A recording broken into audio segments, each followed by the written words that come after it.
హోమ్కి వెళ్ళేటప్పుడు ఇదిగో ఇవన్నీ మీకు కనబడతా ఉన్నాయి కదా. ఆనాటి కాలంలో సమూయేలు గారు ఎక్కడైతే బలి అర్పించేవాడో ఆ బలి అర్పించే స్థలాలు ఇవి, దేవునికి దహన బలిగా అర్పించేటువంటి స్థలాలు. అంత మాత్రమే కాదు, ఆయన ఇక్కడ కూర్చుని 12 మంది గోత్రికులకు న్యాయం తీర్చేవాడు. సమూయేలు గారికి 4 అధికారాలు ఉన్నాయి. సమూయేలు గారికి మొట్టమొదటిగా మనం వెళ్తూ చెప్పుకుందామే.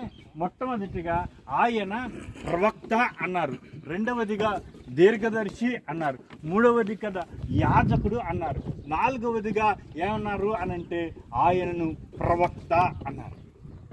4 లక్షణాలు మనం చెప్పుకున్నాం అన్నమాట. ఒకటి దీర్ఘదర్శి, ప్రవక్త, న్యాయాధిపతి, యాజకుడు. ఈ 4 లక్షణాలు ఉన్న ఒకే ఒక వ్యక్తి సమూయేలు గారు. అయితే సమూయేలు గారు 13.5 సంవత్సరాలు ఇశ్రాయేలుకి న్యాయాధిపతిగా చేశారు. ఎన్ని సంవత్సరాలు మీరు చెప్పండి?